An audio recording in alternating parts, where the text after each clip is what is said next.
বেরাদার, আল্লাহ তাবারাক ওয়া তাআলা কোরআন বলেছেন, ইয়া আইয়ুহাল্লাযীনা আমানুত্তাকুল্লাহা হাক্কা তুকাতিহি ওয়া লা তামুতুন্না ইল্লা ওয়া আনতুম মুসলিমুন। আল্লাহকে ভয় করতে হবে যেই মতো ভয় করার হক আছে। আল্লাহকে ভয় কেমন করেছিলেন একটু শুনুন।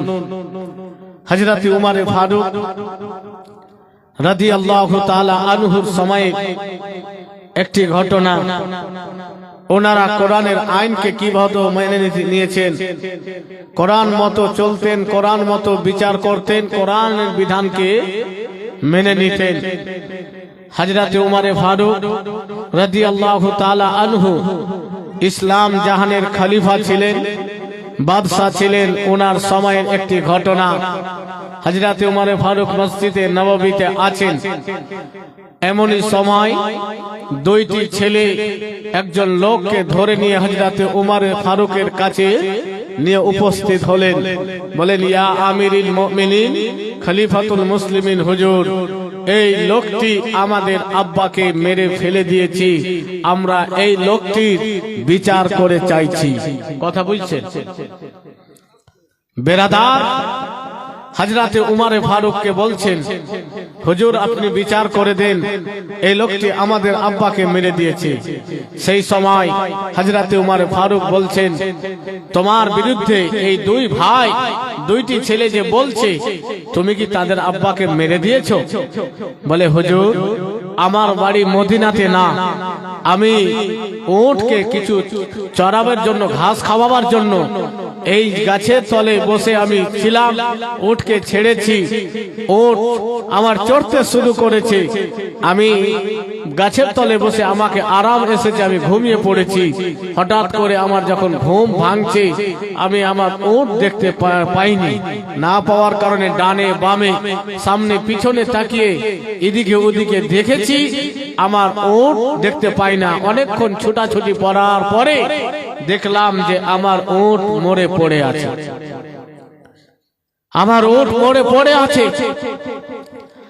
তো আমি দেখলাম আমার মরা উটের পাশে তাদের পিতা ছিল। আমি ভেবেছিলাম, আমি ভাবলাম যে তার বাবা হয়তো আমার উটকে মেরে দিয়েছে। আমি রাগের মাথায় একটা পাথর উঠিয়ে তাকে আঘাত করা উদ্দেশ্য ছিল, হুজুর মেরে ফেলে দেওয়ার আমার নিয়ত ছিল না। রাগের বশত পাথর ছুঁড়েছি, পাথর লেগে তার আঘাতে, পাথরের আঘাতে তার আব্বা ইন্তেকাল করেছে। বন্ধুগণের আমার, হযরত উমর ফারুক রাদিয়াল্লাহু তাআলা আনহু সেই লোকটিকে বলতেছেন, তোমার উট তার আব্বা যদি হত্যা করে থাকে, আল্লাহর কোরআন বিধান অনুযায়ী উটের পরিবর্তে তুমি উট পেয়ে যেতে, কেন তার আব্বাকে তুমি হত্যা করে দিলে? সেই সময়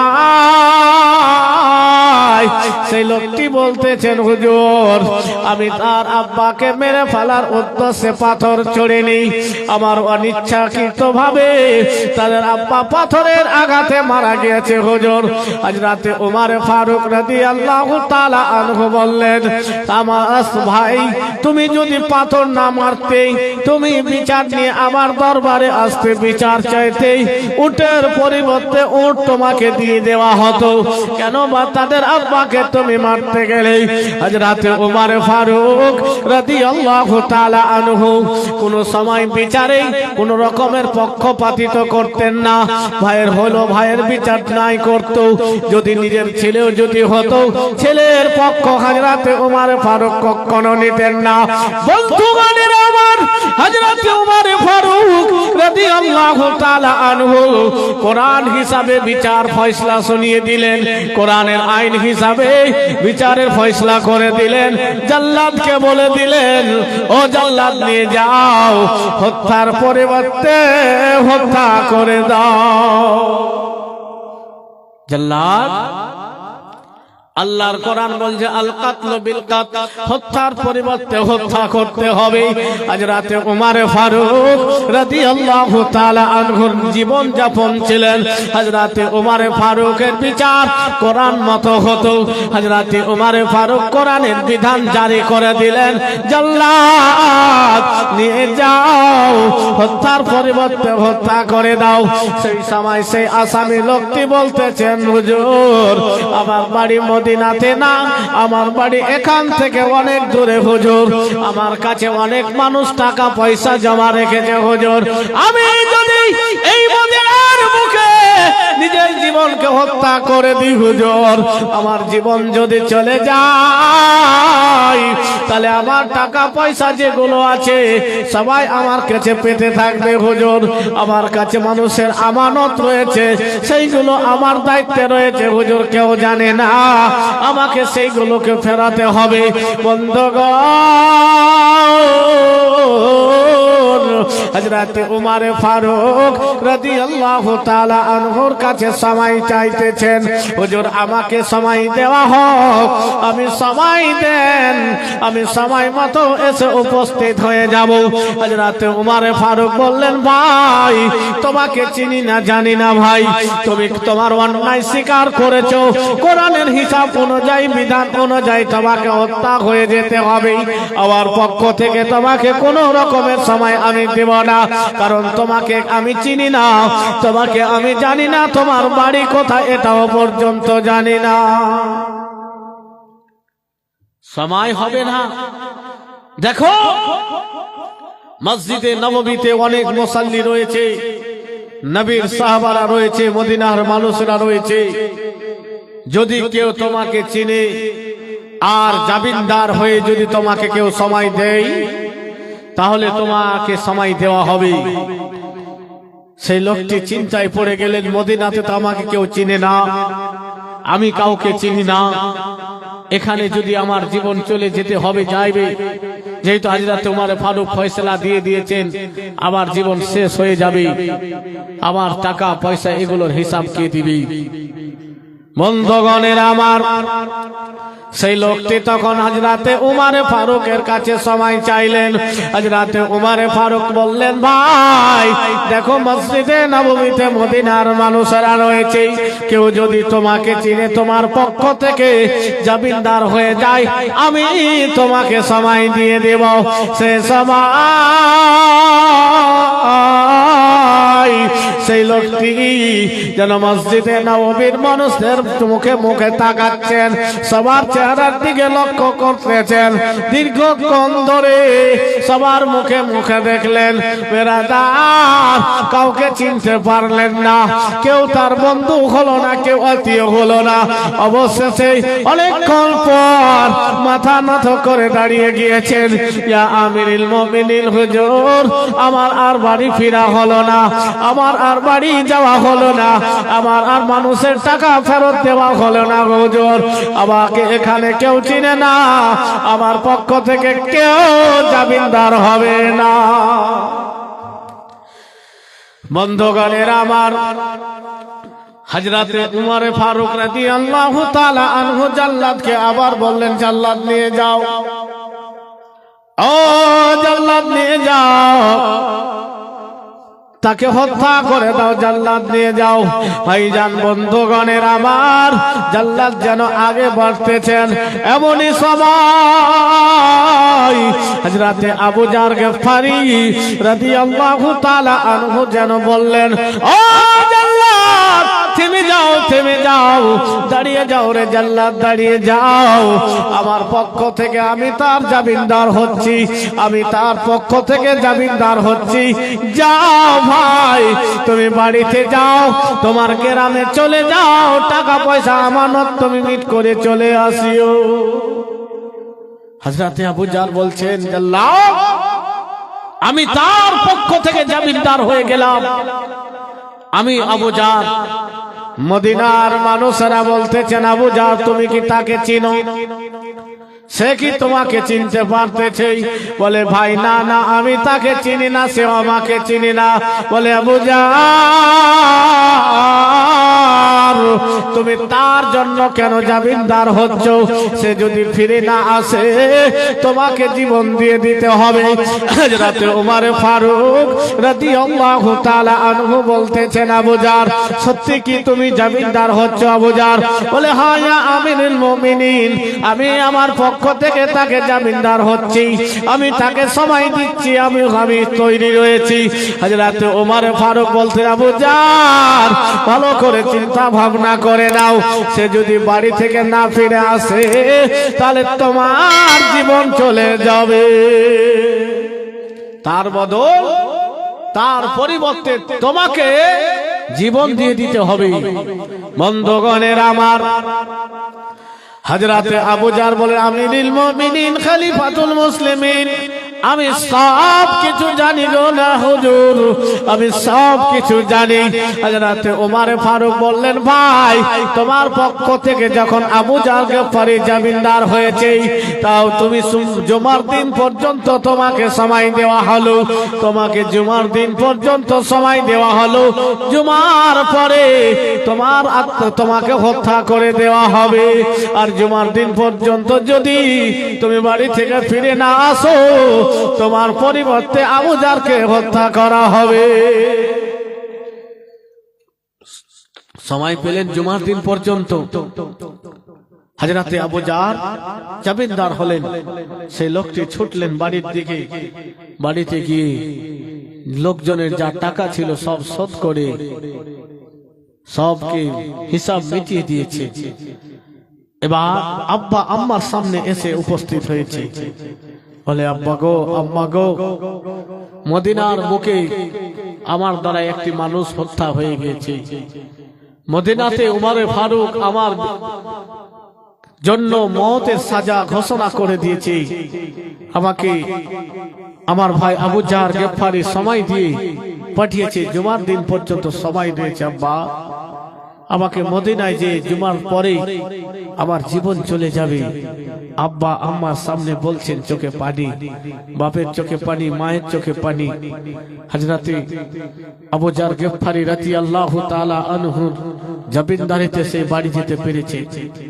আজকে যদি আবার আপনার বাবা হতো, মা হতো, আরে বেটা তুমি যখন হত্যা করেছিলে কেউ দেখেছিল? বেটা, তাকে হত্যা করতে কেউ দেখেনি, কিন্তু সে নিজে স্বীকার করে নিয়েছিল, কারণ যে আমার দ্বারাই হয়েছে।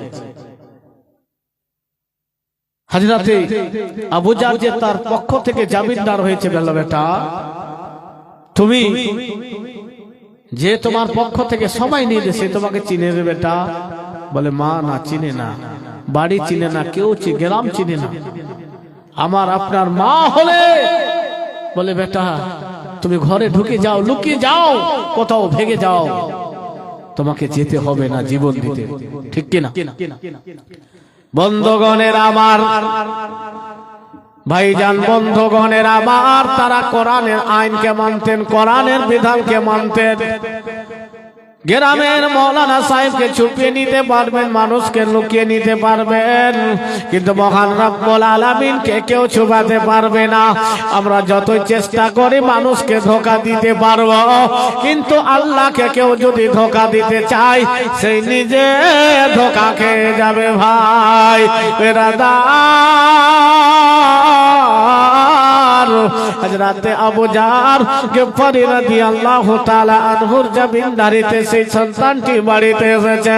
আব্বা আব্বা আব্বা আম্মার সামনে যেন দাঁড়িয়ে দাঁড়িয়ে কান্না করতেছে।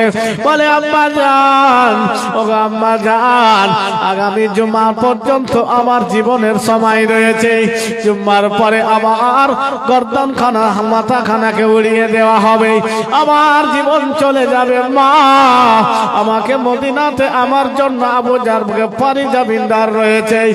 মা জানানি যেন ছেলেকে জড়িয়ে ধরে কান্না করতেছে, আব্বা যেন ছেলেকে ধরে ধরে কান্না করতেছে।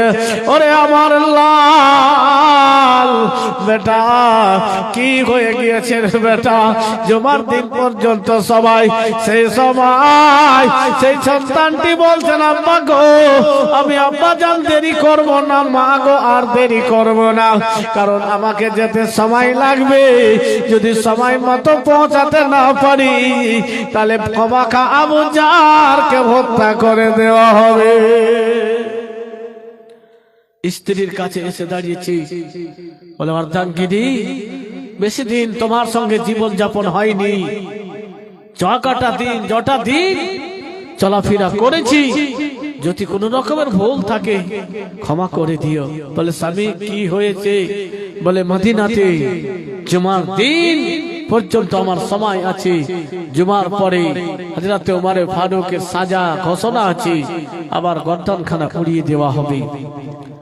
বন্ধুগণের আমার, হযরত ওমর ফারুক রাদিয়াল্লাহু তাআলা আনহু জুমার দিন সকালে হযরত আবু জার গফফারি রাদিয়াল্লাহু তাআলা আনহুর বাড়িতে লোকজন পাঠিয়ে দিয়েছেন। ও ভাইরা, আবু জারকে জানিয়ে দাও, আজকের দিনটাকে স্মরণ করিয়ে দাও, আবু জারকে স্মরণ করিয়ে দাও আজকের দিনটি কি রয়েছে। সে জামিনদার হয়েছে, এখনো পর্যন্ত সন্তানটা ফিরে আসেনি, এখনো পর্যন্ত সেই ছেলে ফিরে আসেনি, জুমার পর্যন্ত সময় রয়েছে। আবু জারকে বলো তৈরি থাকতে, যেন তৈরি থাকে। হযরত ওমর ফারুকের পক্ষ থেকে লোকজন গিয়ে হযরত আবু জারকে জানিয়ে দিল, ভাই আজকের দিনটি জুমার দিন, এখনো পর্যন্ত সেই ছেলে আসেনি, এখনো সেই আসামি উপস্থিত হয়নি। আবু জার তুমি কি তৈরি রয়েছ? আবু জার তোমার কি মনে রয়েছে? হযরত আবু জার গফফারি রাদিয়াল্লাহু তাআলা আনহু বলে, ভাইরা আমি ভুলে যাইনি, আমার সব কিছু মনে রয়েছে, আমার স্মরণে রয়েছে, আর আমি তৈরি রয়েছি। জোরে বলেন সুবহানাল্লাহ। আমি যখন সময় নিয়ে দিয়েছি, সে না আসলে আমি জীবন দিয়ে দিব, আমি একবারও দ্বিধাবোধ করব না। বন্ধুগণের আমার, মদিনার মানুষেরা বলাবলি শুরু করে দিয়েছে, আজকে মদিনার বুকে কি ঘটনা ঘটে যাবে। আজ রাতে আবু জার গফফারি রাদিয়াল্লাহু তাআলা আনহু অন্য জনের জন্য নিজের জীবনকে দিয়ে দিবে। প্রায় মানুষের এই কথা মনে হয় আর সে ছেলেটা ফিরে আসবে না, সে সময় পেয়েছে, তাকে চিনে না জানে না, আর ছেলেটা কোনোদিন ফিরে আসবে না। বন্ধুগণের আমার,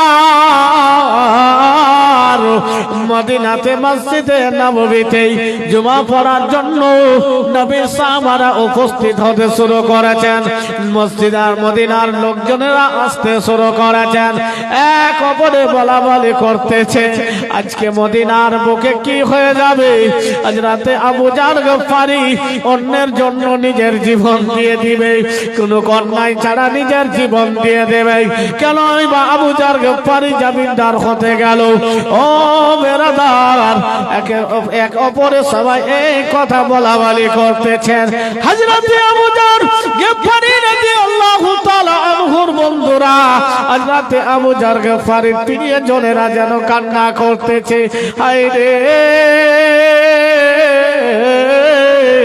এখনো পর্যন্ত সেই ছেলেটা উপস্থিত হয়নি। আজ রাতে আবু জারের জীবন চলে যাবে, জুমার পরে জীবন চলে যাবে। তারা সবাই ভালো করে কথা জানতো, আজ রাতে ওমর ফারুক যেটা আদেশ করে দেয় সেটা কখনো রাত করে না। এটা করে না যে না হবে না, যেটা বলে দিয়েছে সেটা করবেই, যেহেতু কোরআনের বিধান। বেরাদার, তার আপনজনেরা যেন এই ভয়ে রয়েছে আবু জারের জীবন চলে যাবে, কিন্তু হযরতে আবু জার তৈরি হয়ে বাড়ি থেকে জুমার জন্য আসছে, তো মুখে হাসি নিয়ে আসছে। জোরে বলেন সুবহানাল্লাহ। তারা দুনিয়াকে আর মরণকে বলে ভয় করতেন না।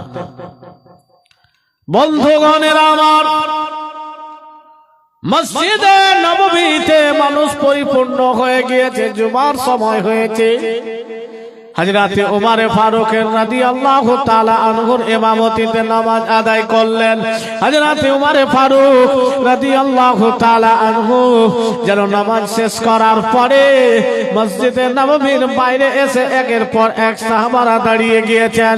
মদিনার মানুষেরা যারা ভিড় লাগিয়ে দিয়েছে, কারোর চোখে পানি রয়েছে, কি ঘটনা ঘটে যাবে মসজিদ আজকে মদিনার বুকে। ও বেরাদার, নবীর একজন সাহাবা যে কোনো অন্যায় করেনি, অন্যের জন্য নিজের জীবনকে শেষ করে দিবে। বন্ধুগণ,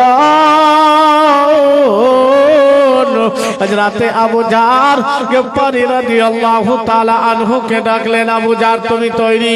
বলে হ্যাঁ ইয়া আমিরুল মুমিনিন, আমি তৈরি রয়েছে। হযরতে ওমর ফারুক রাদিয়াল্লাহু তাআলা আনহুর চোখে পর্যন্ত জল। যে ওমর ফারুক রাদিয়াল্লাহু তাআলা আনহু রাস্তায় চললে শয়তান চলতো না, শয়তান থেকে দূরে ভাগতো, এত কঠিন লোক ছিল।